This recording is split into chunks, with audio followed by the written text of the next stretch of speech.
Welcome to our kitchen. This is Masterclass Junior Lesson 2, Wednesday the 20th, are we today? Yes, we're Wednesday the 20th. They're all a bit of a blur at the moment, aren't they? Today's recipe is a wonderful big pot of warming risotto. It is dark, cold and miserable out there, but in here there's rainbows. We're making a rainbow risotto. It is full of veggies, all hidden away in a lovely big pan of risotto. The kids here are going to help me. I've got two today. I had one the other day. The other one's joined, so anything could happen. But first of all, let's go through recipe. Now, some of you out there will be cooking along live. Some of you will just be sat chilling out, watching, thinking, right, we'll do this tomorrow. But if you are cooking live, you want a decent sized pan. I've got one of my Masterclass smart ceramic non-stick pans. These are brilliant. I use these all the time. And then I have got my stock. Now I'm using vegetable stock. It is not boiling, but it is hot, okay? So I've got it on like half the heat. If you use cold stock, you've got to wait for the pan to heat up. So you might as well get started straight away. Okay, so you ready? Yeah. You're going to do some chopping today? No. Or no? Tried to convince her to put some goggles on, but she wasn't having it. All right. So what I thought we might do is give you a lesson in chopping onion. It's the one thing everyone asks me when I go around doing cookery demonstrations and food festivals and cookery days. Everyone wants to know, how do you chop an onion? So what I thought we would do is we'll start with that. You know how to do it, don't you? Yeah. You know how to do it, don't you? Yeah. Yeah. Right, so let's cut the onion in half. Now, actually, first of all, peeling the onion is important. I have peeled this onion, but left the core on there. Do you remember why I do that? Do you remember why we put the core on there? It holds the onion together while we're chopping it. So if I cut that in half, can you see there? Can you zoom in on that, Emily? Yeah? You see that core? It kind of holds the whole thing together. If you chop that off, it'll just fall apart as you chop. What if I do one half, you do the other? Is that a deal? I don't think it's a crier. It's not a crier. It's not a crier. Okay, so let's get in on this, Emily, because this is important. Right, I've got a tipless knife, okay, from Masterclass. So these are the knives that I get out when the kids are in the kitchen with me because they've no tip, but they do still work. So you've still got to be careful, but we've not got a tip on there. So they still do the same job. So what I'm doing is this action, okay? I'm not cutting all the way through the onion. What I am doing is slicing through like 3/4 of it. So you can kind of see it's still all held together, isn't it? Yeah? So if I put the onion together now and I put my knife horizontal and just push through the onion, nice and carefully, take your time, and then leave it like that. And can you see that, Emily? Yeah, Emily is doing all the editing, so she's trying to sort of show everybody as much detail as possible. See how the knife isn't cut all the way through, so it'll hold the onion together. We okay? Yeah. And then pinch it together like this, okay? And then just push your knife through. It's not an up and down chopping motion, it's a push through the onion like that. So we push through and push through. Okay? Do we think you are ready to do the other half? That's all right, I'll sort it in a sec. So there we go. So if I push that to one side, I know you prefer this knife, don't you? A little bit smaller. What's really important is you're comfortable with your knife. It doesn't matter whether I use this one and Pops use this one. It's about being comfortable, because if you're comfortable, you're more confident. If you're more confident, you're safe. Okay, so you're right-handed, aren't you? Yeah. Are you ready? All right. So that's it. Cut in and not all, but cut down and pull the knife towards you. That's it. Like that. Pull. Yeah, you see. Pull through. Like that. Nice and gentle. Try to keep the whole onion together. Pull it through now before it cuts through. Perfect. So a little bit back knife there. That's it. That's all right. Keep going. So start a little bit there. That's it. There. One more. Pull the knife through. Right. Now, nice and careful. So you cut in like that. So push the knife. That's it. Nice and steady. Good. Well done. That'll do. And now pinch it together like I did, yeah? And then push your knife through. Tuck your little fingertips in. So you hold it like that, yeah? That's it. Brilliant. Nice and steady. Well done. That'll do. That's brilliant. I'll take that bit. We'll use that. We'll pop that into the compost. And there we go. So let's move those onions over there. Don't need that bit. Don't worry about that. Practice makes perfect.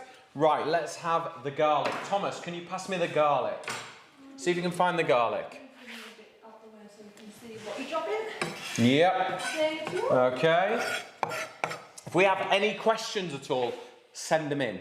I've got my wife's tucked away in the corner. She's had a busy day today, but she's sat on the iPad. If anyone has any questions or wants to let us know anything, please do send it in and she will shout it out and we will try and answer it for you. Okay? Right, we've got our garlic. Let's have one first. So, a really easy way to prepare garlic is just to put your knife on the top like that and use a fist like that and unwrap that one like it's Christmas Day. And you can do the other one, Thomas. Can you unwrap that for me? Brilliant. So all good risottos start with a base of vegetables. So I'm just going to chop my garlic up. Use a garlic crusher if you want to. That's absolutely fine. Not a problem at all. So, there we go. Right, Thomas. Are you going to pour some oil in the pan for me? Are you going to get up off that stool? Right, there's some olive oil here. Are you going to pour some olive oil into the big pan for me, yeah? Okay, right. In with our oil first. So the pan's nice and warm. It's been on a medium heat. Keep going. Keep going. There we go. Perfect. Right, okay. So, who's going to push those in for me? So we'll push the onions in and the garlic in, yeah? That's it. Good. Keep going. You might want to roll your sleeves up. Okay. Yeah? Okay, so we'll get that on a nice high heat. Now, when you're frying onions and garlic, you need to start off with some salt and some pepper. Thomas, there's one for you. There's one for you. There's pepper. So, pepper for flavour. Salt does two things. It draws the moisture out, so it allows the evaporation process, so your onions and your garlic become sweeter. And then it also flavours it as well. How we got in there? Are we all right? Bless you. Perfect. Right, pop those back to one side then. And then I want that plastic spoon over there. Let's start stirring this. Okay. Right, so, Thomas, let's do some vegetable checking. Yeah. Okay? I want a bulb of fennel. Can you find it for me? Yeah. Boom! Well done. Fennel it's got a slight aniseed flavour, okay?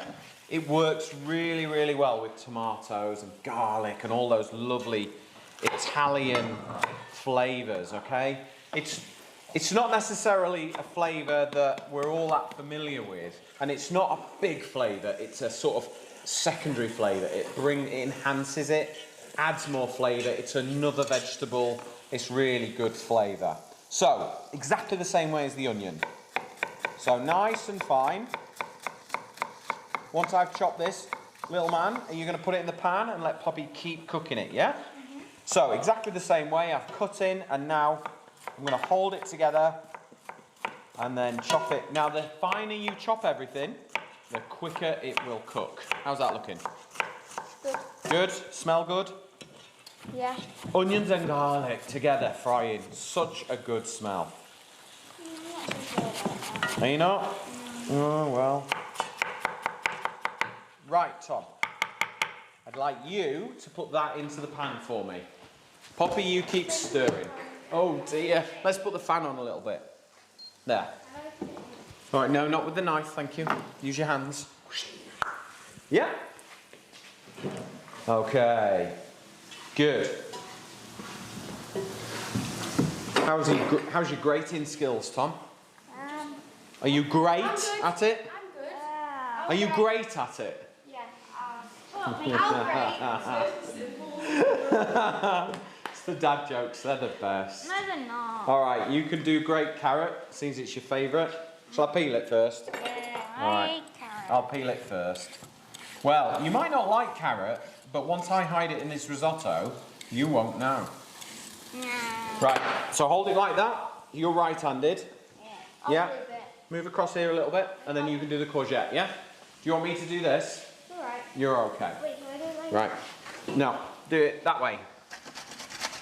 Yeah, so hold it that end so you keep your hand away from the grater as long as possible. That's it. Is this supposed to be a green leaf thing in here? Yeah, you're alright, it's just a little bit of fennel top. Okay. So, like, the key to risotto is getting this bit, all the vegetables. It's called a sofrito, which is the Italian for it. And it's onions, carrot, and celery. And then what we're going to do is we're going to add in the fennel as well. We're going to add in the courgettes, the garlic, the carrots, all just loads of flavour, loads of goodness. It'll be absolutely delicious. Are you okay? Yeah, it was just hot. Okay. No, it's good.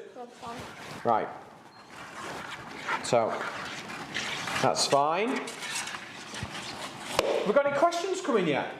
Lots of praise. All right. No questions yet. Okay. Good. That must mean we've covered everything, kids. It's more grating jokes. Is there? We're having a great time. Oh, good. I'm glad you're having a great time. Oh, no. I know. Are you having a great time? Right. Okay. We need to leave that on there. Can I just do this for a minute? Right. You get ready with your courgette because Thomas is nearly done. No, you don't peel it.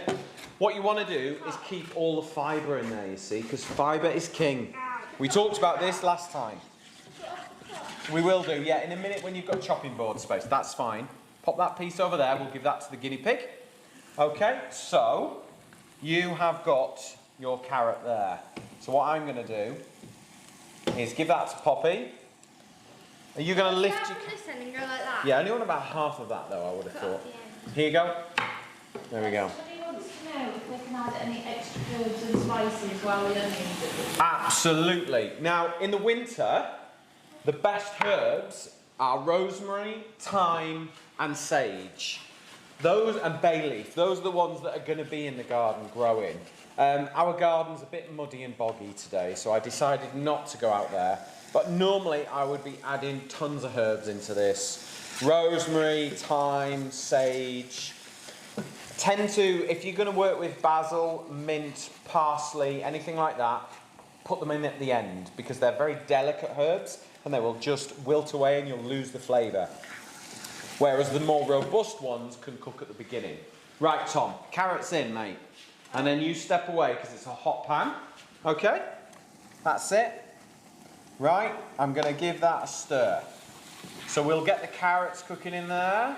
Lovely. Right, while Poppy's doing that, do you want to grab me that big jar of rice and we're going to talk rice. I'm also going to slice up the celery. Yep. Guinea pig's going to have a good breakfast, isn't she? Yeah. Right, so let me just slice down the middle there. Is that enough? Yep, that's perfect. Can you chop up my celery for me nice and small? Yeah. I will take that courgette. That'll do. Take it to the sink. Got the rice. Got the rice. 1 minute and I'll be with you. Okay. So, let's have a little recap while Poppy chops the celery. Yep. So, in here, in this pan, are you going to cut to this pan for me, Emily, or have you already done it? Oh, she's already on it. She's good. It's not true what they say about her. She's all right. Okay, so we've got onions, garlic, olive oil, salt and pepper in here. Don't worry. We've got grated courgette, we've got grated carrot, and we've got chopped half a bulb of fennel. We're about to put some celery in. That's going to give a real savoury flavour. A little bit smaller if you can. Like that big. Can you do that? Take time, there's no rush. Okay, and we're just cooking these down, and the steam that's coming out, that's moisture. Okay, that's water. We want to get rid of the water because we want flavour. Now, we're going to add our rice, aren't we, boyo? Mm-hmm. All right. So, this is risotto rice. So this is a short grain rice that's quite high in starch, okay? If you can't get risotto rice, use pudding rice. You can also use paella rice as well. They're all a shorter grain. They've got more starch in it, which means they go creamier without adding cream. Now, a little rule of thumb, I've put on the recipe, is it 250 grams, Emily, of rice? Yeah. But if you haven't got scales to hand, what we do is this. We do one daddy hand or mummy hand per person, okay? So that's 1, yeah? 2, 3, 4, and 1 for the pot.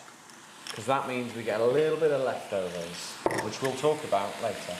Right, can you pop that back over there for me? Probably for somebody's lunch. Leftovers are good. Leftovers make the best food.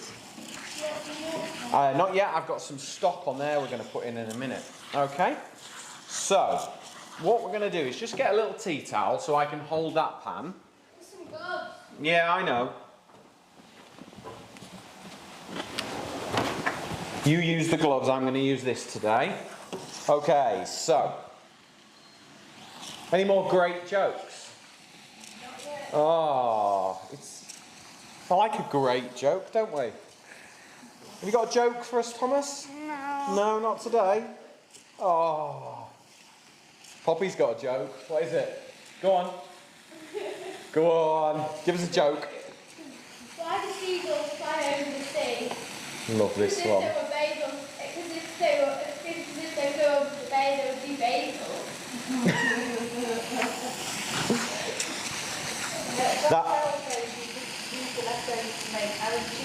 Oh, thank you, John. You could come and make some arancini. Thank you very much, John, for the offer. You could. Now, arancini are risotto balls, so any risotto that you have left over, let it cool in the fridge overnight, and then get a spoon or an ice cream scoop, dip it in some water and shape them into balls, and then egg, flour, and bread, or flour, egg, and breadcrumb them. Spray them in a little bit of oil and bake them in the oven. They make the most delicious treats. You can put little bits of cheese in the middle, anything like that, but they are delicious. Right, Tom, I've got a little job for you, young man. Can you get me a ladle? A ladle, ooh. Yes, a ladle. Oh, such a comedian. Right, tomato puree for you. Right. Okay, spoon out there. Okay, so what I want, Thomas, is a ladle of stock into my risotto. Okay? You mean my risotto? Yeah, one of those. And now you add 100 grams, or 100 mils, thank you, of stock into your risotto. I didn't want one. And then cook it out. How many of those? You have Tablespoon of tomato puree. 1 tablespoon. Yep, brilliant. So that's not quite a tablespoon, so we'll have 2 of those, yeah? Ooh, look at the concentration. Good girl, thank you. Excellent, right? So what you can see is that liquid. Can you see that, Tom? The liquid you add in has evaporated, hasn't it? Yeah. So the water's disappearing and it's just leaving flavour. Dad? Now we give it, yeah? I spilled some of that. That's all right, don't worry. what's how many servings we get from this? This will serve 4 plus a little bit extra because we did 1 for the pan as well. There is also another way to do arancini. If you don't want to do them individual, you can actually butter a non-stick baking tray, grate Parmesan cheese on, press the cold risotto into it, sprinkle some breadcrumbs on the top and bake it like that, and it's delicious. Really, really good. Right, can I have another ladle? Look, if I put that pan right next to it, you can pop that in. There we go. Brilliant. I will need that opening, Poppy. I will need the Parmesan cheese as well. I need the grater so we can have a great time. Stop making not funny. Oh! It's been and gone. You're over it, are you? Careful. I can do it now. Yeah, alright, be careful please. They're quite sharp, those lids. Right, more stock please, young man. So the key is add the stock, cook it out, boil it out. Yeah, that's fine for the minute. And then we need to unwrap that cheese, and I also need about 30 grams of butter, I think, from what I remember. Okay, next ladle of stock, because that has absorbed straight in. The risotto is now taking that lovely golden colour from the tomato puree and the vegetables. I need. Can you manage? Or do you want me to do it? All right, well done. Good. So it's actually quite a good job to do together, because the kids can do the stock, you can hold the hot pan, and you can just sort of make it together. So this is a really good dish to get the kids in the kitchen, get them busy, get them doing. And I think the more kids get in the kitchen and are involved, the more they know about the dish, the less apprehensive they are about trying these things. If it's new and they're involved in it and they've got a stake in this, they're going to want to taste it. They're going to want their mums and their dads to eat it, and they're going to be more likely to enjoy this. The flake, about 50 grams, but if you look on the packet, no, 30 grams, isn't it? I'll tell you what, there's some scales over there.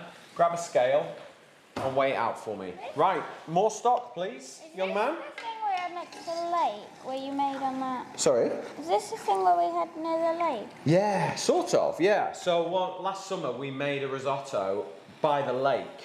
So we were paddleboarding, we were having a really good time, and instead of a barbecue and sausages, we're not big meat-eating family, so burgers and sausages weren't necessarily right for us on that day.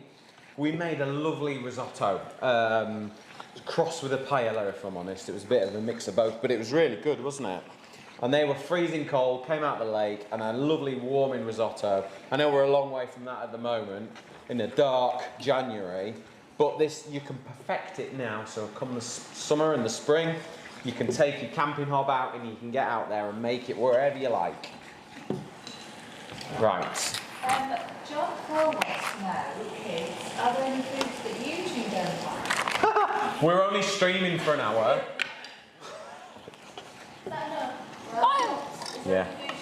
Just don't want it yet. Not yet. Not cheese. Yeah. Bit strange. Fancy not liking cheese. The cheese is okay. What's the worst thing in the world? Salami. Salami. Fair enough. Cheese and salami. And how long will it keep in the fridge for? I would keep this in the fridge for 2 to 3 days. It will actually also freeze as well, which is a really good thing. So if you've got a spare bowl of it, pop it into a container, pop it in the freezer, and it will warm through really well actually. But like I say, you can bake it into an arancini as well if you want. Right, more stock. Yeah, you go for it. I'd like you to just hold the pan with a towel, yeah? Just tuck it in there. Right, Thomas, can you pour in our tinned tomatoes? Go around that side, I think. Do you think, Poppy? Go, stick your wings in.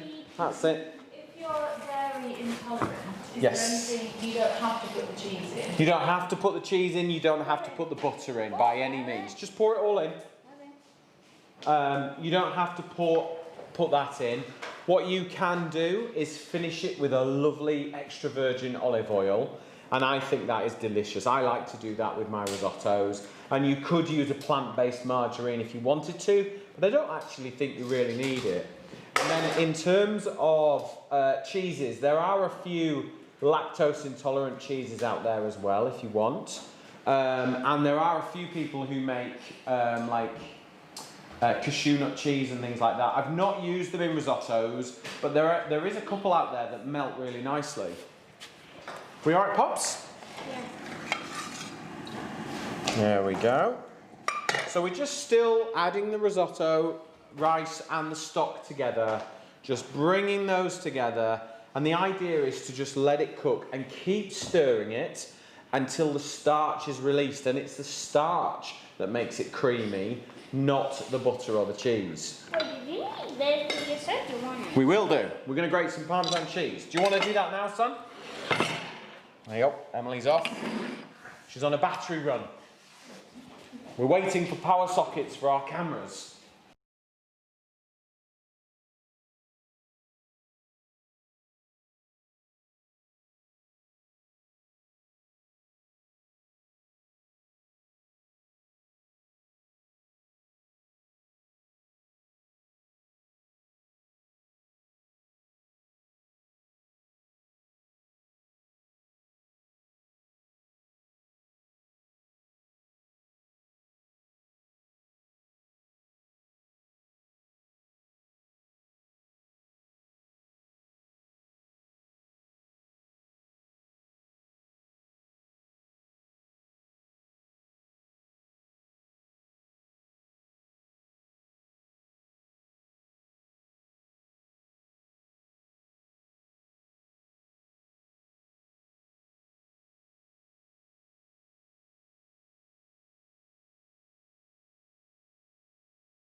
Yeah. Give us a top pick.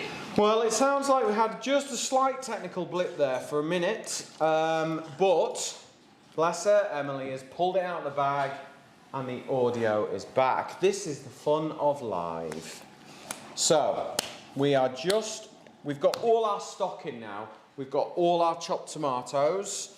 We are just stirring together now.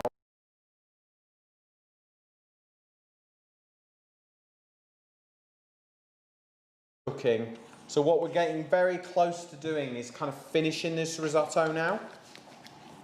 So we're just on a gentle sort of boil, a simmer really. It's just bubbling up. You don't want a high heat because otherwise it will scorch. And what you want is just this nice, I'm going to leave this here, let Emily cut into that and you can kind of see the temperature of it just sort of bubbling away. Look good? Smell good? Yeah? Boy hungry? Yeah. Yeah, I think you were. Boy hungry. Boy hungry, it's that time of day, isn't it? It's witching hour. Okay. So, Emily's in on that. Look, you can see there. There we go. Okay. Any questions, by the way? Are we all good? Everyone's good. Everyone, are we getting people cooking along, or are they all watching today? It says if you don't have Parmesan cheese, could you use cream cheese? I wouldn't use a cream cheese, personally. I would use a cheddar or something like that. That'll give that, you know, that same sort of flavour. A decent cheddar. I mean, there's nothing... What would be really nice is if you put little teaspoons of cream cheese in at the end. So if you ladle it into bowls and then a teaspoon of cream cheese in the middle, you're going to again end up with this lovely kind of molten, melted cheese in the middle. So when you spoon through it, you'll just get this lovely melted cheese at the same time. So good idea that. Might do that. Harriet is cooking along with her boys. Right? Is it all going okay? I think so, Yeah? Is everyone getting hungry? Yes. I'm very impressed that their food looks like your food today. Well, I must admit I've had quite a few images of people making pesto pasta and chicken meatballs from Monday. I tell you what, there's some good looking dishes out there. Everyone seemed to really embrace that. Everyone made it. It's great when you can kind of tackle these recipes and they work really well. People enjoy them, and if they share those images, that's brilliant. I mean, lockdown's tough for everyone at the moment, and spending an hour cooking tea together is brilliant. Because we live in the north of England, we're having tea, not dinner. Okay, yep. Oh, steady on. I think that's enough cheese. Right. I know, I forgot you were grating. So I'm just grating cheese. I know, I forgot. For somebody who doesn't like cheese, you've spent a long time grating cheese. I only like. Now smell your hands. Smell your hands. I'm gonna wash my hands. You can go and wash your hands. They probably smell like Thomas's feet now. Right. I'm going to have a little taste. Now, when you're tasting your risotto, what you are doing is tasting the liquid that's in it and the sauce. But you want to know whether the risotto rice is cooked or not. And if it's undercooked, it'll be slightly chalky in its texture. So right in the centre of the rice, it won't be quite cooked. If it is like that, and you don't have a lot of liquid left, you can add another 100 mils of water and continue to cook it out. Add any water. Well, I know, because we don't know if we need to yet, because I haven't tasted it.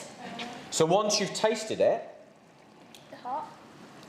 it needs a little bit longer, but I've got more liquid in here for me.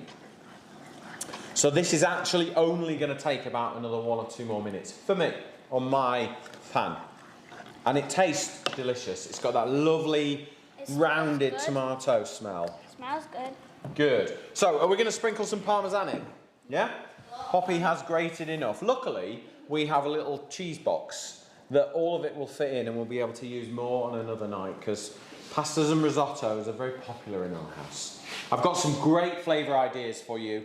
A really lovely version, and my wife loves this one, is a parsnip, chilli and Parmesan risotto. That is delicious. So, onions, garlic, grated parsnip, Cook it all down, in with your rice, in with your stock, in with your cheese and your butter, and then you've got this really lovely kind of sweet and hot risotto. You can also do a red wine risotto, which is particularly delicious. One of my early recipes was then with monkfish, so you can kind of cut little nuggets of fish. When your risotto's done, just put the pieces of fish in the risotto, put the lid on and leave it for 5 minutes, and the residual heat will cook those little pieces of fish. That is delicious. Okay, sprinkle some in then. Okay, I think what I would like is half that cheese in there. We're going to save that, we're going to put that in, and then we are pretty much ready to serve. Oh, good lad. You can put the butter in and stir it for me. All right? Good. Can you put cheese on top of the risotto? You could if you wanted to, yeah. What we're going to do is somebody on Facebook said, what about a bit of cream cheese? So we're going to put a little teaspoon of cream cheese in the middle of probably mum and dad's. You probably won't have that, will you? That's fine. Pop that butter in and then just stir it through. I'm going to switch the heat off now. Okay? You don't want to continue cooking once you've put the butter in because we want that kind of nice silkiness that butter gives you.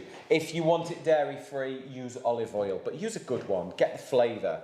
Extra virgin olive oil will give you a really nice flavour. But again, you want to switch the heat off so that you really appreciate the flavour of the oil. Right, that risotto for me is absolutely ready. So what we're going to do is just wipe this clean.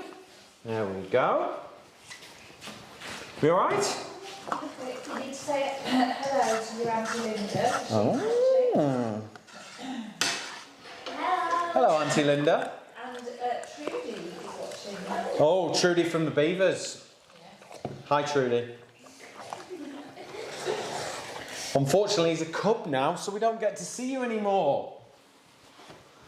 Right, okay, so I'll get a couple of bowls. Watch out, Poppy. Let's get a bowl here. And do you want to get the cream cheese out of the top right hand of the fridge? No, I'm okay. No, it's not for you. It's for me. Right. So can you crop into this, Emily? You're already there. Lovely. Right. This risotto is ready. Okay. So, and let me show you the texture. In fact, I'd like to do this on a plate because watch your fingers. A risotto should be loose enough. I'm just going to add a little smidge of water. That'll do. So like a tiny bit just to loosen it out. Thank you. Let me just pop that over there. Okay, so this is what a risotto should be like. It should sit on a plate and it should fall, okay? It shouldn't sit in a big ball, okay? So if I take that risotto now and just tap it, yeah? Someone's doing that right now. It's going to fly all over. That is how a risotto should sit. And what we're going to do, because it was a rather wonderful idea, is we're going to put that little bit of cream cheese. Now, this isn't on the recipe. This is an idea. Excuse me. And then a tiny little bit of olive oil, because what you then get is a really beautiful silkiness when you eat it. That's yours. Okay. And then a little sprinkle of that Parmesan, because we've got rather a lot left, haven't we? And there you go. That is how to make our beautiful rainbow risotto, packed full of veggies, super easy to cook. The recipe is on the website, so if you go to masterclass.co, you can get the recipe there. It's on the Facebook feed. We will be back on Friday. We're going to be cooking fish and chips. Friday is our treat night in this house. Yeah. Exactly. So we're going to make homemade fish and chips.